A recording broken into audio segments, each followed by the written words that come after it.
I won't be taking much of time because I know that we are running late. So this is the paper. We have done it along with sir. Um, yeah, so we will start from here. Just a quick glance of the paper which we have done. It is a topic related to my PhD thesis, that is environmental accounting. Ma'am has already pointed out many of the points and too many similarities you will find in this case. So if you set the ground, then after industrialization, of course, each and every industry wanted to squeeze more and more profit, but that came with a cost. And here, in a way, we are trying to identify that cost only. That we name it as environmental cost. So these environmental costs it's because of mainly depletion or pollution which is caused, or maybe it could be because of the natural resources which are used by the industry. So if you attach cost part to it, if you attach, then the main drawback afterwards you will come to see over here that we are including or we are identifying it as a cost, but it is not actually included in our annual report, or we are not identifying it is a cost, we agree, but we don't record it as an expenditure, and that's where Indian companies are lagging behind.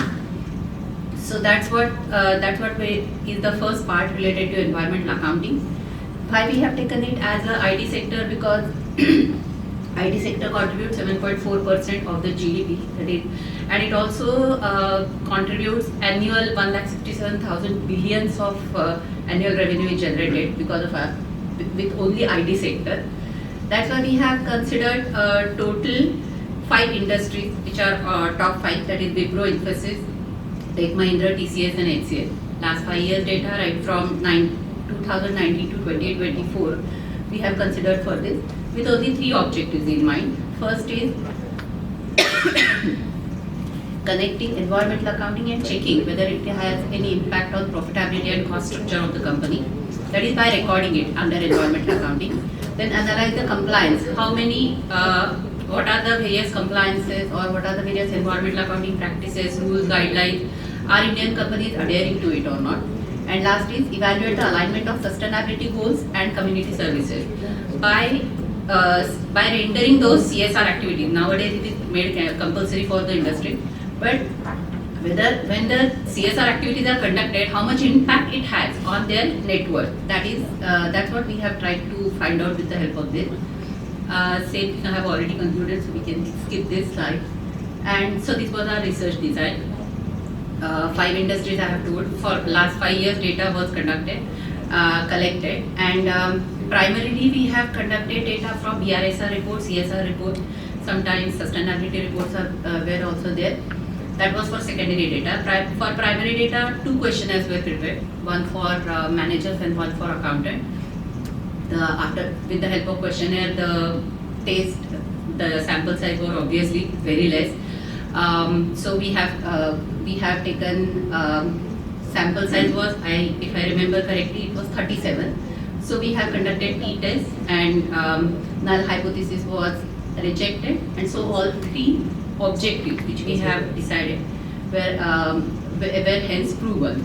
So these were the 3 key variables from each of the hypotheses tested. First is profitability and cost, then compliance with standards and framework, and third one, that is third hypothesis, was for sustainable development, community engagement. On this data, most of the time I have found that it is there in the various reports, but that is the main drawback, as ma'am has also pointed out. If you are checking with all these multinational companies, blue chip companies, you get the excellent data. That too, just for 2-3 years back, you will see that after the getting this BRSR, that is business responsibility sustainability reporting, when that report was made mandatory, from there onwards we are having the data for carbon footprint, how much is the emission, then water, then all the CSR activities, how much is the contribution, how much revenue is generated through it, and then we can connect it with the cost part to it. Prior to that, very less emphasis was given, and so if we are thinking this for large scale industry, that is all I'm talking about, all these big giant companies, then you can see that how much effort or how much tough it was for me to get the data extracted for all SMEs. So all small scale industries, they are really clueless and they are really not bothered, and they don't think that it is necessary because of the cost part. That becomes the disadvantage for this study. disadvantage part, and that needs to be improved to a great extent. So because they think that there will be a very much cost involved in it, you need to have a separate accountant for the same, and so they find that as it is expensive, it might not be necessary. So that in a way, that has to be checked out and corrected.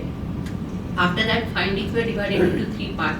First is related to accounting practices, key environmental accounting practices. Then what are the benefits, and then what are the you can call it, you won't call it as a drawbacks, but what are the setbacks for the same. So here, first is related to energy and carbon management. All the giant companies like Infosys and Wipro, they are having data centers, they are having now carbon footprint tracking, their renewable energy sources, supply chain, they are getting their goods back, they are going it for, they are also going it for recycling and all. So these are the accounting practices which they have started now. So if you check with IT companies which are related, which are from India, and the other companies which are from abroad, I have seen that there is a huge difference, or we need to learn a lot in this area. Same goes with e-waste management, then water conservation initiatives, sustainable IT infrastructure. In nutshell, if you can sum it up, then large industries are active, they are practicing it, but SMEs, they are lagging behind because of limited awareness training. Most of them, when I was collecting data, most of them small scale organizers, because if I am collecting data from all small industrialists also, they were not very much aware about what do you mean by this sustainability accounting, or what do you mean by environmental accounting. So from there onwards, we have to start right from the scratch. Then few benefits, that is resource efficiency, cost saving, then regulatory compliance. So many laws, so many guidelines are already there in place. It's just a matter that awareness has to be created. So in a way, I think we are lagging over there. Detailed CSR reports also, not many of the companies, even if we go for these all multinational companies, like I have seen for TCS, HCL, Wipro and Infosys, it is there very much in place. But for even Tech Mahindra, I have to collect the data from various sources. It's not only from BRSR, but sometimes some information is there in their CSR report.